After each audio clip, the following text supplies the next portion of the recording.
and sthai bhava, fervent or continuous ecstasy. The word rasa used in the Bhakti Rasamrit Sindhu is understood by different persons differently because the exact English equivalent is very difficult to find. But as we have seen our spiritual master translate this word rasa into mellow, we shall follow in his footsteps and also translate the word in that way.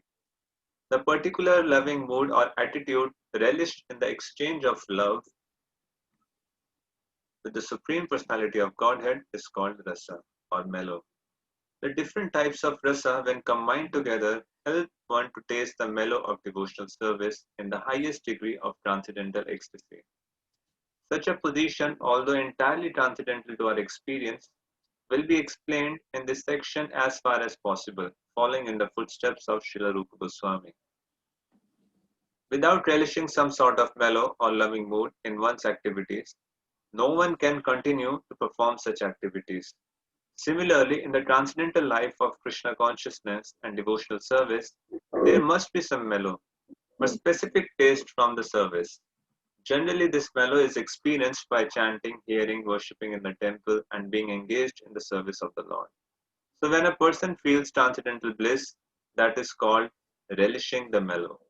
To be more clear, we may understand that the various feelings of happiness derived from discharging devotional service may be termed the mellow of devotional service. This relishing of transcendental mellow in discharging devotional service cannot be experienced by all classes of men, because the sweet loving mood is developed only from one's previous life's activities or by the association of unalloyed devotees. As explained above, association with pure devotees is the beginning of faith in devotional service. Only by developing such faith in the association of a pure devotee or by having in one's previous life executed devotional activities can one actually relish the mellow of devotional service. In other words, this transcendental bliss is not to be enjoyed by any common man unless he is so extraordinarily fortunate as to be in association with devotees or to be continuing his previous birth's activities. The gradual process of development to the stages of devotional service is explained in Srimad Bhagavatam first canto. The beginning is to hear about Lord Krishna in the association of devotees who have themselves cleansed their hearts by association. Hearing about the transcendental activities of the Lord will result in one's feeling transcendental bliss always.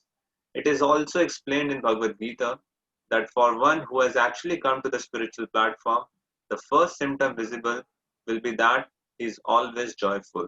This joyous life is attained by one's reaction to reading Bhagavad Gita or Srimad Bhagavatam, or else from associating with persons who are very interested in the spiritual life of Krishna consciousness, specifically those who have made the determination to achieve the favor of Govinda by being engaged in transcendental loving service at his lotus feet.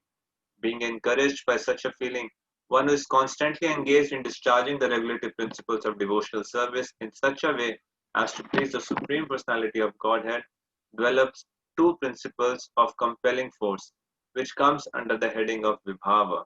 Thus one enjoy transcendental bliss.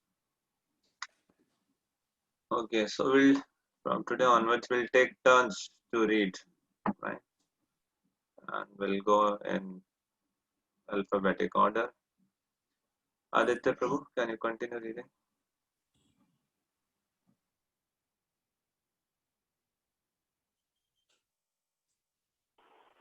From this gradual process of development, Prabhuji, there are several origins.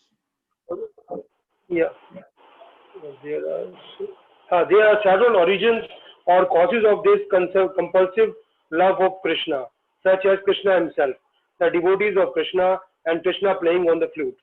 The effect is sometimes loving and sometimes stunned. There are 8 transitional symptoms found in the body during ecstasy, and all of them are possible only by a mixture of the above mentioned 5 ecstatic conditions. Without some mixture of these 5 ecstatic principles, one cannot relish transcendental bliss.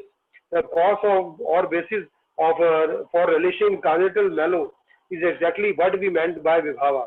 Vibhava is divided into mainly basic and impelling or impetus giving. In the Agni Puran, the description of Vibhava is given as follows. The basis from which excessive love is born is called vibhava, which is divided into two, basic and impelling. In the other words, there are two kinds of ecstatic love. The objects of basic ecstatic love is Krishna and his devotees. Lord Krishna is subject of basic ecstatic love and is pure devotee. A reservoir of such love is the object of impelling ecstatic love. Impelling ecstatic love, and then is that love which develop which one sees an object which reminds him of Krishna. Lord Krishna, who is a possessor of inconceivable potencies and qualities of transcendental knowledge and bliss, is the basic cause of ecstatic love. Lord Krishna also sometimes becomes the reservoir impetus of excessive love by his different incarnation and expansion. In Srimad Bhagavatam, there is a statement in connection with the Brahm Vimoha Leela, which demonstrates something of this impelling of impetuses giving features of excessive love. When Brahma was deluded by Krishna, who expanded himself into so many cowherd boys, calves and cows, Krishna, elder brother Sri Baldev, which is a direct extension of Krishna himself, felt astonishment and said, "How wonderful it is that my excessive love for Krishna is again being attracted to so many cowherd boys, calves and cows." He was struck with wonder by thinking in this way. This is one of the examples in which Krishna himself becomes the object and reservoir of excessive love in the impelling aspect. Hari Bol. Okay. So thus we saw that how this chapter 20, it begins with the invocation, Mangalacharan. And to whom Srila Rupa Goswami is offering this invocation? He's offering respectful obeisances to Sanatana. Right?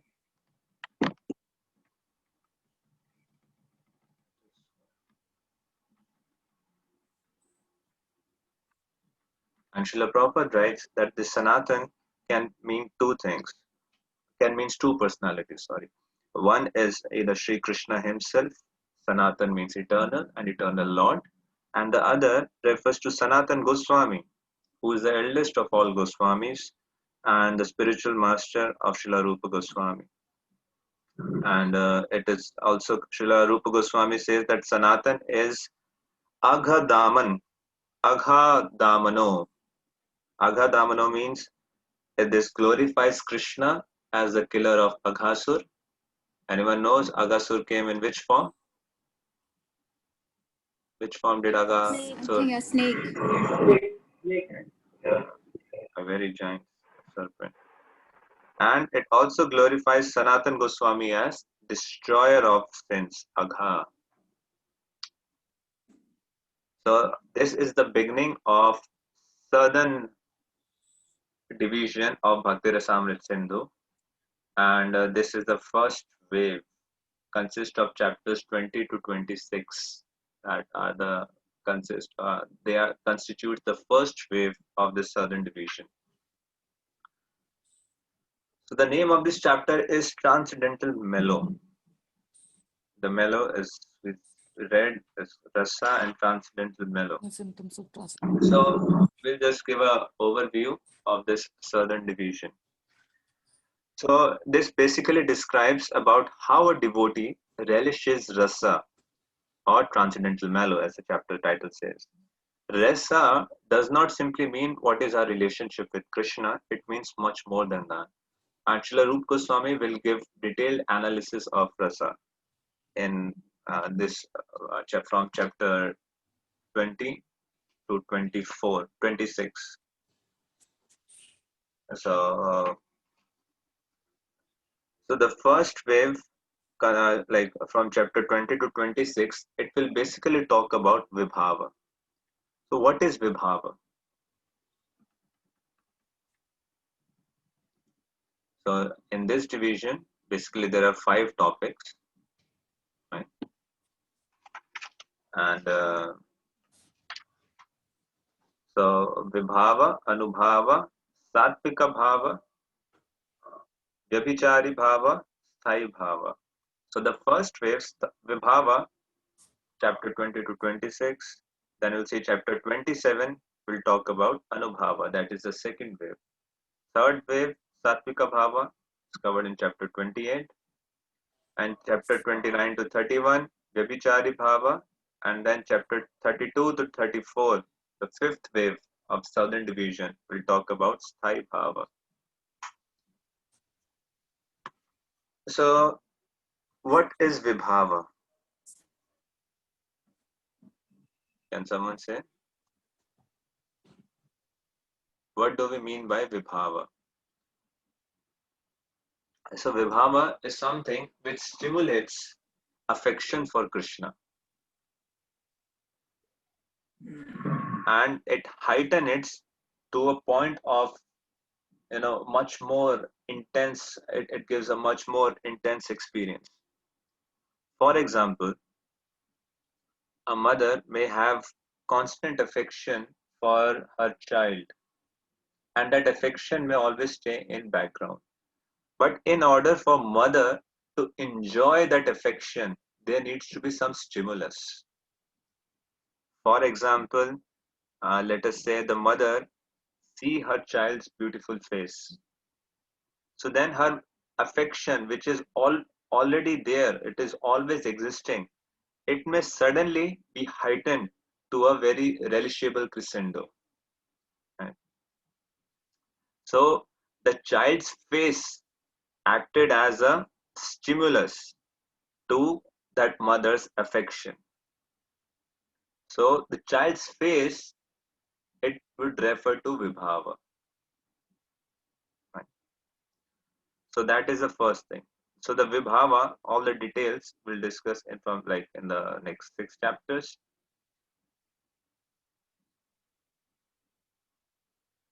In fact, 7 chapters, chapter 20 to 26.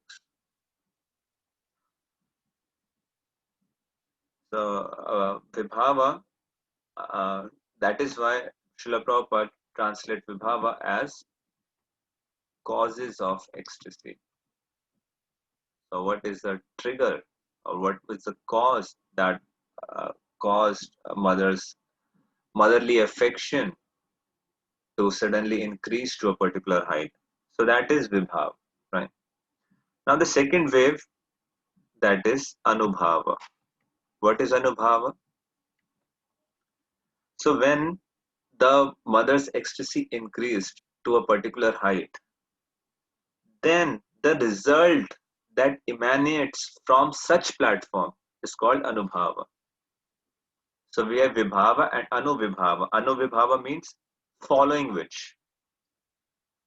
So the mother's same example. Let's say the mother sees the beautiful face of her child, and suddenly her motherly affection increases to a certain point. Then what kind of action mother would take in such a state? Maybe she would embrace the child, maybe she would kiss the child, maybe she would breastfeed the child. So all those actions would refer to Anubhava, right? And Srila Prabhupada translate Anubhava as subsequent ecstasy. So basically, it refers to an action, and that action would all lead to the subsequent ecstasy. That is Anubhava. Then the third is Satvika Bhava.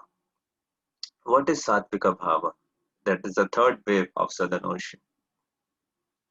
So it would describe the third component of rasa. This also refers to the action that a devotee performs uh, in a state of vibhava, just like Anubhava, just like the mother, same thing is there. But there's a one major difference. In Anubhava, the action is a conscious choice, a conscious decision by the devotee. But in Sattvika Bhava, the action is involuntary. Means it is not pre-planned, it is not conscious, it simply happens. So it is it is not meditated beforehand, it is not premeditated, it is an involuntary expression which arise directly from spiritually surcharged consciousness. So there is no control of devotee in performing that action. It happens completely spontaneously.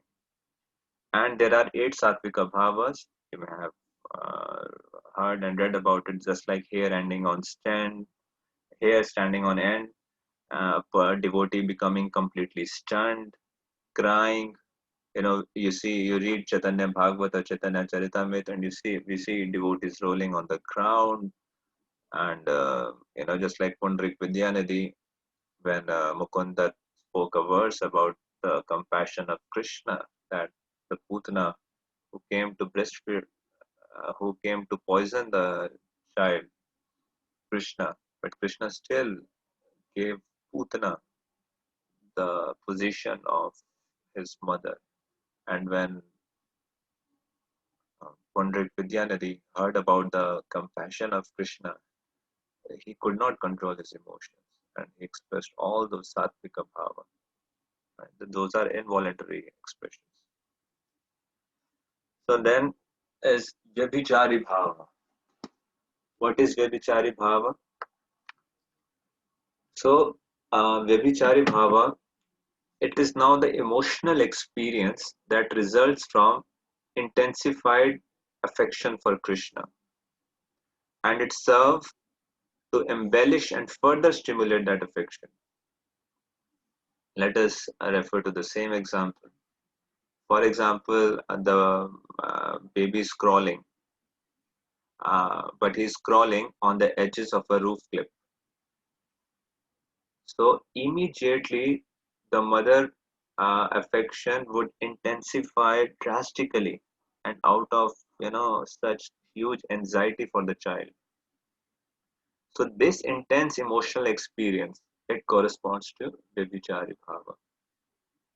For example, when Mother Yashoda saw Krishna was wrapped in Kalia's coil, and her love for him in that particular moment intensified dramatically, and it caused acute motherly distress. So this distress, this feeling, this experience of distress is Vyabhichari bhava. And what happened due to this? It further stimulated her motherly nature to feel anxiety for her son.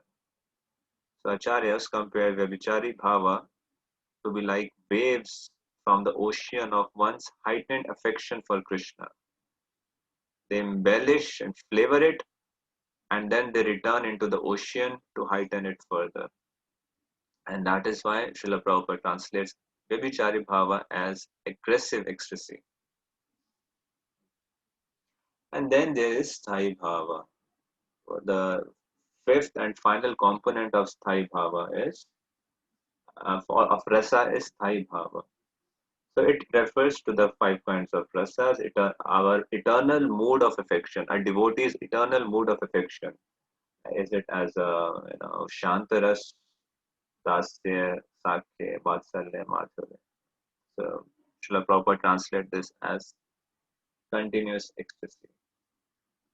So rasa is actually commonly it we mean rasa to indicate our eternal relationship with Krishna, but strictly speaking, rasa is much more than that. Rasa, uh, the exact term is rati, and rasa occurs when above, these all 5 mentioned uh, bhavas, they stimulate rati and heighten it to unprecedented intensity. So when these 5 bhavas combine, one can taste rasa. So just like Srila Prabhupada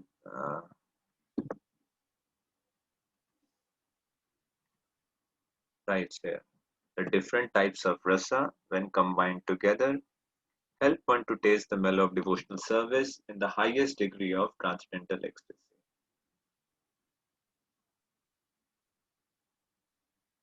So all these 5 kinds of bhavas, when they mix, and during that time, a Krishna and devotee taste the rasa.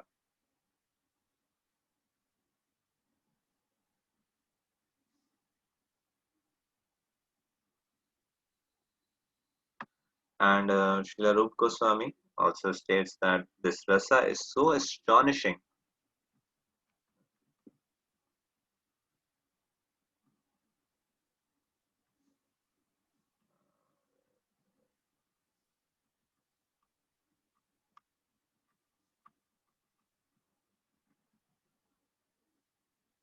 So this rasa is so astonishing that it is always stay eternally fresh. It is unprecedented, and the devotee always feels that he is experiencing it for the first time. So we'll have discussion about this in subsequent chapters. And how can one achieve rasa? This chapter also talked about in brief about that.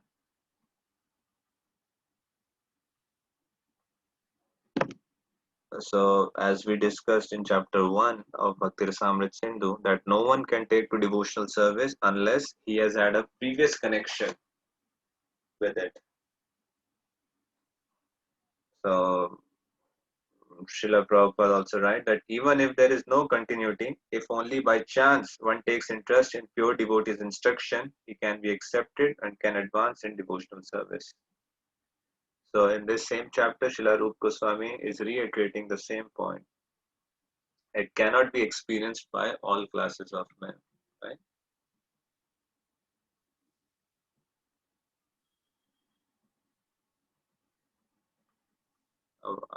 Srila Rup Goswami gives a brief overview about the five kinds of this bhava and then talked about who can achieve this rasas.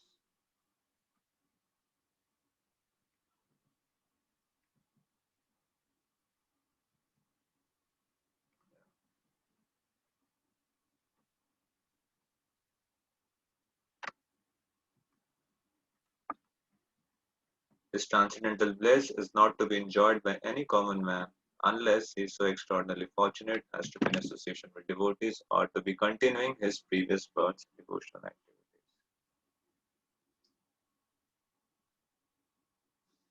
So one can achieve rasa, the platform of rasa, so by discharge of sadhana bhakti. Specifically, what are the activities that Srila Rupa Goswami mentions here?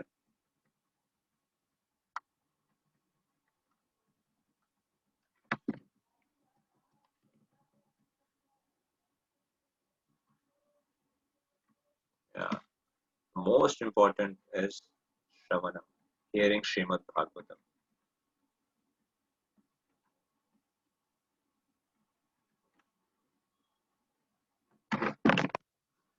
How we can achieve this platform? Simply by hearing Srimad Bhagavatam.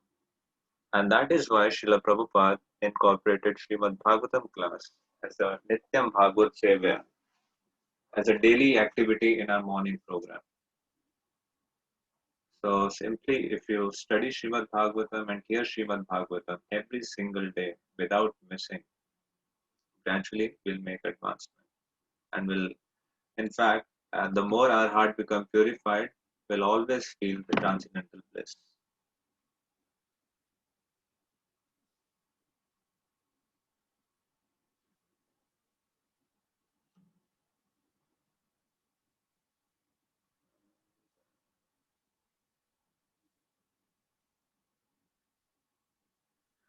So we should also understand that a sadhana cannot directly bestow rasa, but there is a link between them.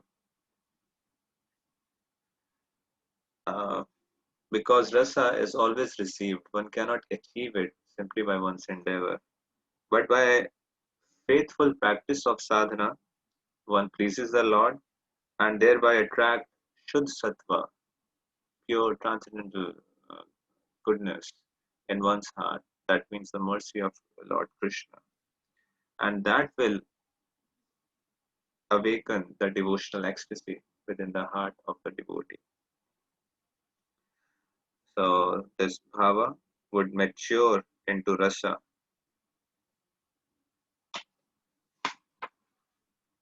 with time by the mercy of pure devotees.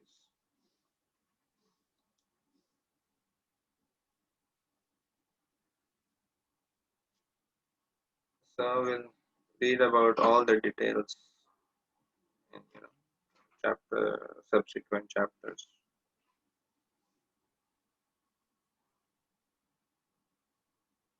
Okay.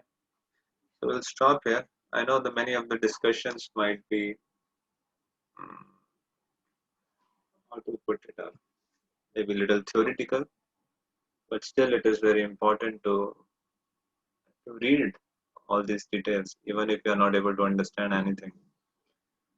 This would simply give us a glimpse of what is in it, what is in its store for all of us. By the mercy of Srila Rupa Goswami and previous acharyas, they have given this devotional service, and that is why we call it as the science of devotional service. Nothing is going on, so sentimentally and which has no basis, which has no shastric basis. No, each and everything has been explained in great depth, in great detail, and it's such a scientific process. And that is why Srila Rupa Goswami is also called as Rasacharya. So he gives in-depth analysis of the science of devotional service. Okay, so we'll stop here. We'll continue reading it. If you have any question, you can ask our session here.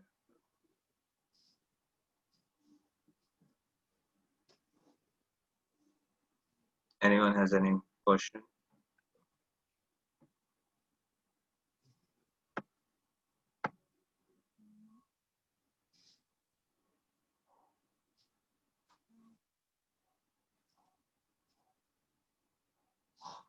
Fine. Thank you. Srila Prabhupada ki jai, Srila Bhakti Vinod Thakur Avirbhav Divas Maha Mahotsav ki jai, Shri Bhakti Rasamrit Sindhu ki jai. Nitai Gaur Premanande. Thank you, Prabhuji.